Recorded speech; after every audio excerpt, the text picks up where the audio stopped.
What's going on, my pretty pants? Welcome to Huggable Hipster here. I'm laughing because life right now. Oh my god. Okay.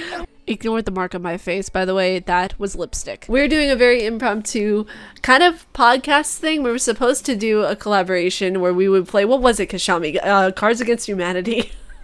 Yeah, that game is absolutely incredible. I wish we could have played it, but instead we're doing like this impromptu kind of podcast. I don't know what the frick it's gonna be. It's gonna be something. So I'm here today with Kashami and Sai, who I just met for the first time tonight. How are you doing, guys? Still fair, as Still I've fair. said before on the intro that did not go so well. Yeah, my face capture didn't record, and now it's recording, thank God. So we're just basically gonna BS our way through this episode of Tea Talk, and we're just gonna talk about whatever that tickles our fancy, basically. Essentially, that's what we're hoping. There's nothing left to do unless we could find another online game. Yeah, I mean, like, a lot of the online games tend to not work if you're not already, like, in the... Like, what I've noticed is that, like, they'll have wait times, like a doctor's office. I don't know why. Yeah, the site I found that we could have used if I had known this ahead of time. I guess only so many people can be playing on it at once. Even though you're making a private game where only the people you want are playing. Well, that's the kind of thing. Like, it's kind of like we're the VIP of that game, and we're not being let into our own club. Yeah, basically what you've done is you founded your own club. You know, it has a staff, it has like the bar, it's all good. It's all good, except you have a 24-hour wait period for you to get in the club. Yeah. So no one can get in the club, but the staff are just standing there waiting for you to get in. I'm sorry, ma'am, you cannot enter this for 24 hours, but I'm the owner! I own everything from the booze to the loud people. Now let me in! But apparently no, there's a waiting period. I find that so kind of just frustrating because every single time I go, even to play Fortnite, there is a wait period, or even Gears of War now, and I'm like, why? Just why? I get the ones that are making you wait when you're joining, like Mass Effect. Like Mass Effect multiplayer makes you wait until that round is over and you join in the next round. Well, that's what they do with Overwatch, and I can understand that, but, like, you know, Cards Against Humanity, it's like, okay, you have to wait 24 hours. Like, no, mother fluffing, no. No, it's a casual game. There's no skill balancing that needs to be done here. It's just a casual game for friends. Yeah, exactly. It's not like there's a drug deal going down. We're just playing Cards Against Humanity where the humor is questionable. So what we're going to end up having to do to play cards is get us all in the same place in real life. One of us with the Cards Against Humanity games, and play it like Mark plays it with his friends. Like, yep, I was about to say the exact same thing. With the camera pointed towards us. Yep, I was about to say, like, we have to do like the Mark and Friends tour thing where we just basically have to think a lot of ourselves, have a big ego, and perform in front of ourselves to our friends.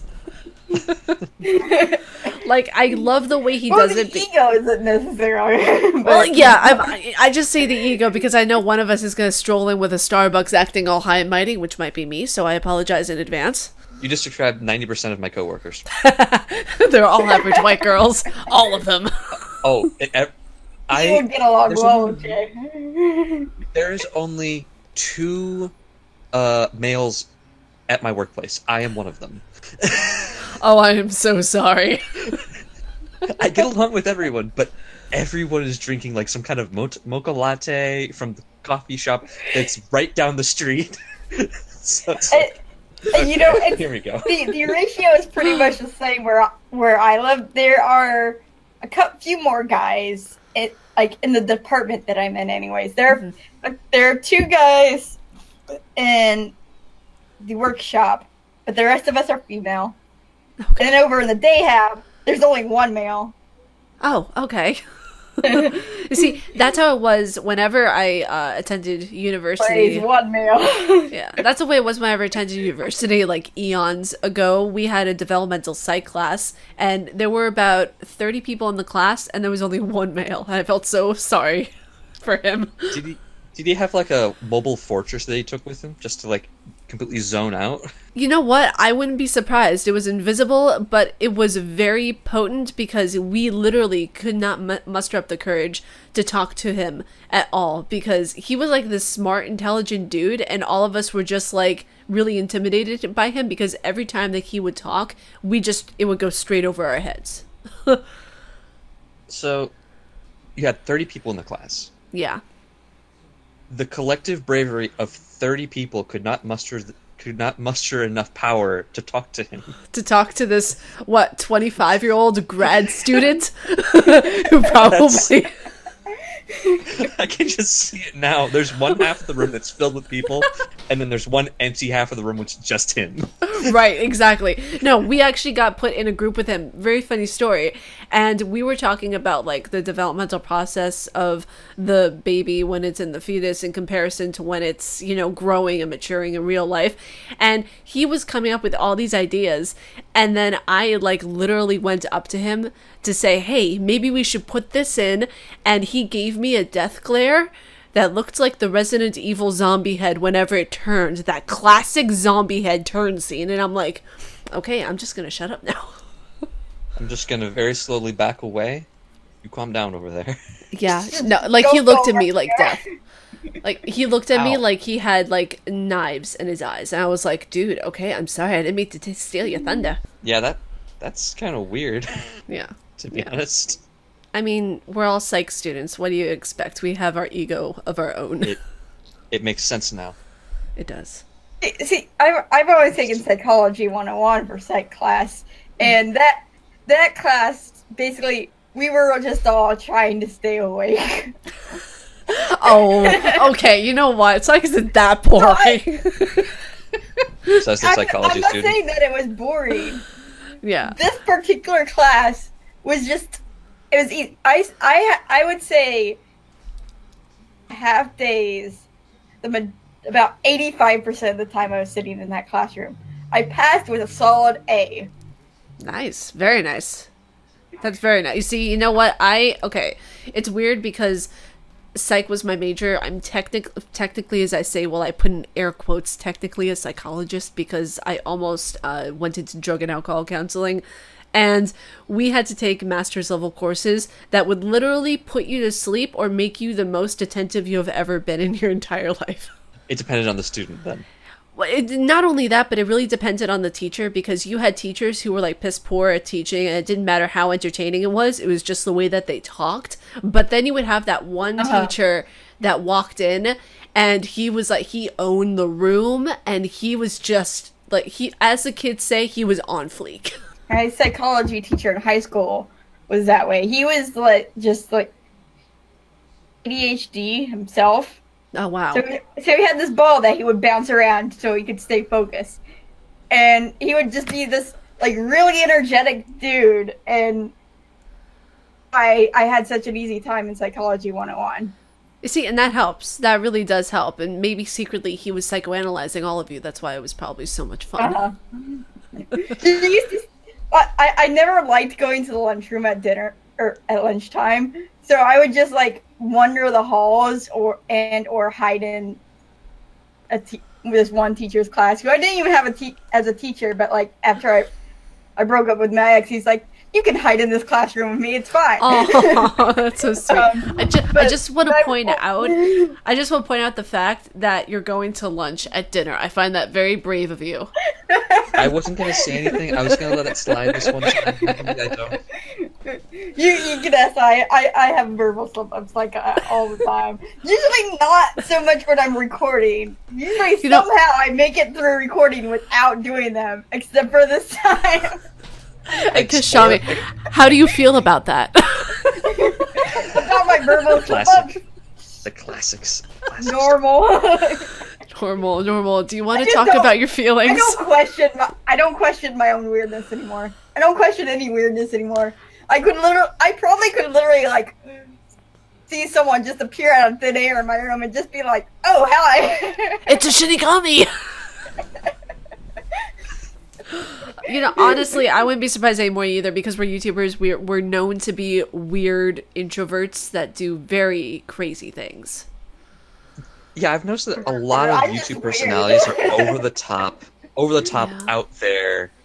They do either crazy things because they have a very extroverted personality, and that's just them, or they're introverted and they just become really weird when they're in front of a camera.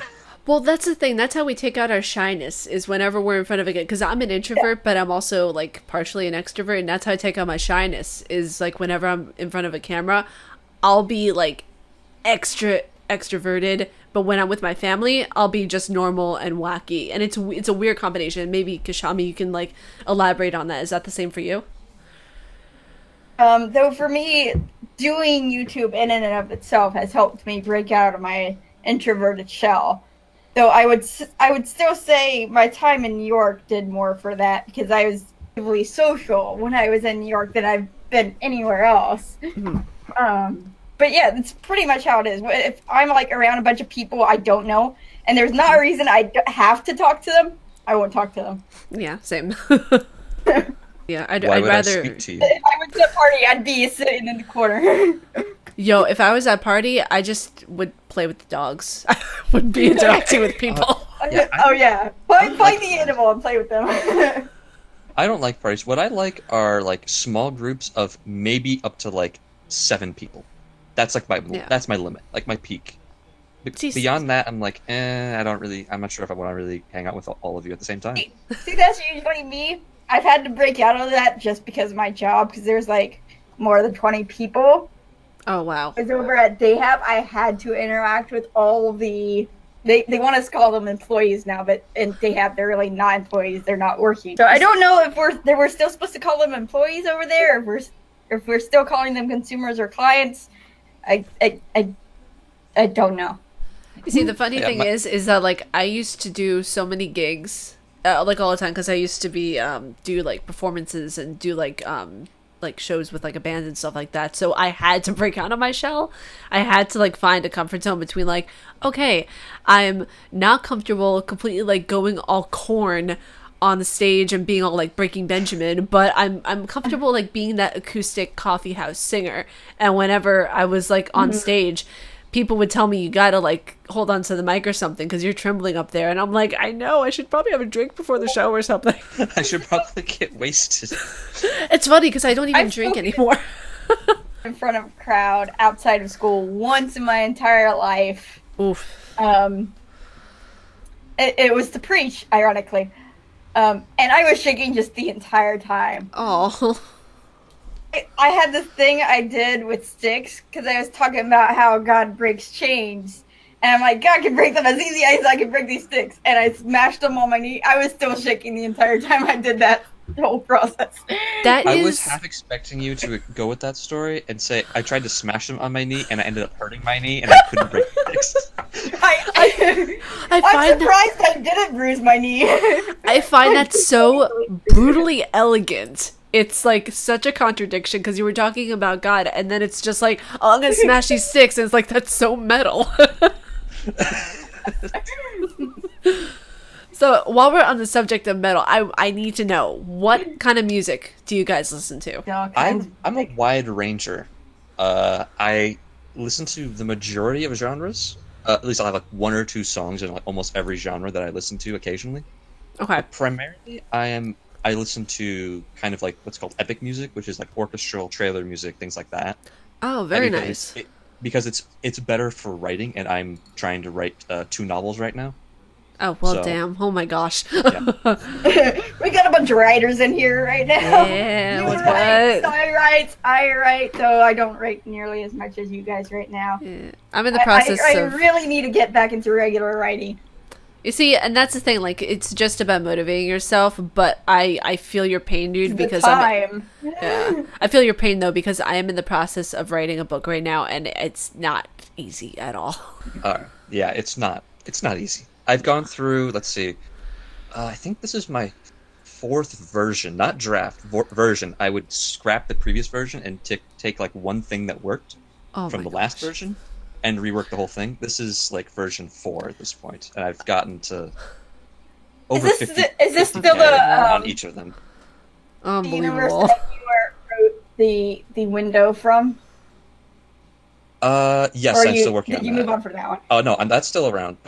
That one I feel has a lot more potential. So I'm still working on that one. I'm refining it. It's definitely a first draft right now, but I have like 12 of 17 chapters done. Oh wow, very nice. What do you write? I write a lot of psychological horror stuff. I'm currently in the process of writing a book called Patient Named Erica, where she has to go and find her brother through her subconscious, and they have to hook her up to like all this kind of like gear and everything like that. The psychologist is actually like the bad guy, and she has to go in to a collective consciousness with all of her disorders, because she has like OCD, schizophrenia, all that kind of stuff, and she has to find her brother through her own mind. Ooh, I like that idea. Ooh. Oh, well, thank you so much. It somewhat reminds me of one thing that you might want to read. There's a book called "I'm Not a Serial Killer" by Dan Brown. Oh, I've heard of that. Dan Wells. Yeah, I've heard of that. He gets the personality of a serial killer in the making perfectly. Like, it's chilling to read him. So I would recommend reading that, just because you can get a little more insights to the psychology of different types of people. Right, and that's the most important thing too. I like that. Yeah. Yeah, definitely. I don't think I'm gonna read the next two because it is a trilogy. But the first book was definitely a good read. Okay, I'll have to look into it because I've heard of his stuff. I just never read any of his stuff before. Yeah. He's a little smaller name, but he has some pretty good stuff out there. He's part of a podcast as well. Ironically, even as we're talking about a podcast. Yes, join the podcast, please, Mr. Writer. We could use some of your bone-chilling things. I find it funny the people I end up surrounded with. Sai can write some very dark stuff. You write psychological horror. I write more of the emotional, like, fluffy, happy, but I can dive into the dark stuff. And then we'll read both. Oh yes, because MySpace and kitties always have a dark side. There's a dark side to every cat you see. In a world. Unruly cats have lost their light side. Tune in this fall for cats and tornadoes and sharks. Next time on Furry Feline. They will try to consume an entire can of Pringles. As I hold a can of Pringles up right now. Wait. Cat from hell. The cats will attempt to consume a can of Pringles. It was the first thing that came to my mind. Oh, I can tell. That's a discovery trait. Loved potato chips. Wait, did you just say bees love potato chips? Breeze. No, her cat. Oh, I thought... Okay, no, that's gonna be the title for this video. Bees love potato chips. Lock it in. Hashtag clickbait. Now you just need a ridiculous thumbnail to go along with it. Me screaming at the top of my lungs with bees and potato chips in the thumbnail. But before we do end this podcast video interview, I'm not sure what the frick this is anymore. I want to know, since this is a gaming channel and you guys are my wonderful, wonderful guests on this channel, I want to hear from you guys. What is your favorite game thus so far? It's got to be Mass Effect. It's not even a question for me. It has a special place in my heart.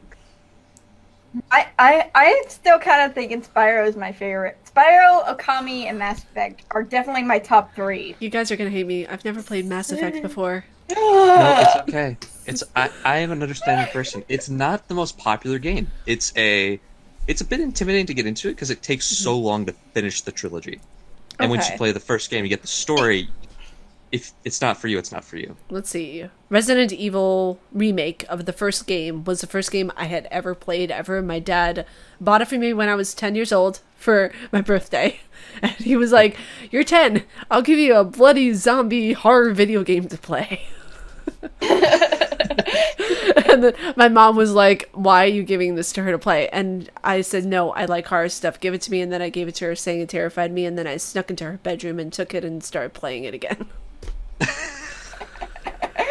And then my dad was like, see, she wanted to play it. And I'm like, yeah, totally. And then I fell in love with it, and he created a gamer.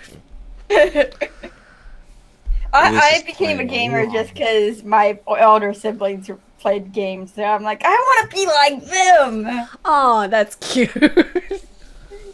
You see, I only, like, that was the first time I had ever played video games. I remember my dad showing me his old, like, consoles and stuff like that. Because, like, okay, as most of my viewers know, my dad is from Israel. So whenever he came to the States, he really started getting into, like, Sega and all that kind of stuff in the 1980s and everything. So, yeah, and then he showed me whenever, because I was born in 92, so I got to grow up with a lot of, like, the earlier consoles. Sorry for the kids out there who are watching who never got to grow up with Sega. Sad that Sega went out. There are so many good games from old consoles. My first console, even though I was born in 95, I'm a 95 baby. Ooh, okay. My first console was the original Nintendo. Oh, that's good. That's really, you know what? That's still culture. We have an intellectual here. Yep. That was my first console too, though. I also played the Atari because that was my sister's first console, and she still had it when I was young. That's nice. See, when I was older too, and I remember there was one year she babysat us while we were in Nashville, and she still had it, so we sat there and played the original. I think Skynet already exists, but it was corrupted by the internet's memes. Yeah. Yeah, no, I fully believe that. I can handle the memes. Oh gosh. So it's just like a bot that is continually generating like kitten videos and things like that. And it doesn't know how to stop. No. I love cats, but the cat videos have to cease to exist for a little bit. Why? They need to die down a little. Yeah. Yeah, I agree. because like I love the cats, but let's see some bat videos. I love a good bat, like cute bat videos. Buddy videos. Yes. Let's change the spotlight animal for a second. The spotlight animal of the week is the snake. see how One of my fluffy classmates- the boa constrictor consumed its prey. One of my classmates actually has a YouTube channel, and he goes herping, which is where he goes out and he looks for snakes. Wait! Did you just say his channel name is Herpy? But his thing he does is herping. Oh god, I thought you said his channel name was Herpes. I was like, wait, no! I also heard that as well. I was kind of like trying to process what that was. Like, wait. Someone has misheard Kashami. Really Number 8,000,002. I was like, wait a second, that is a really epic and really disastrous YouTube name. I could just imagine that kid going to VidCon, introducing himself, and be like, what's going on? I'm herpes.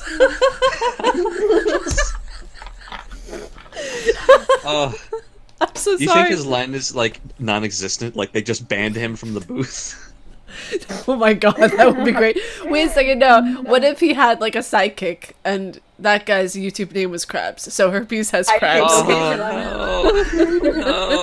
He does occasionally have a sidekick, but I don't know if any of them have a YouTube channel.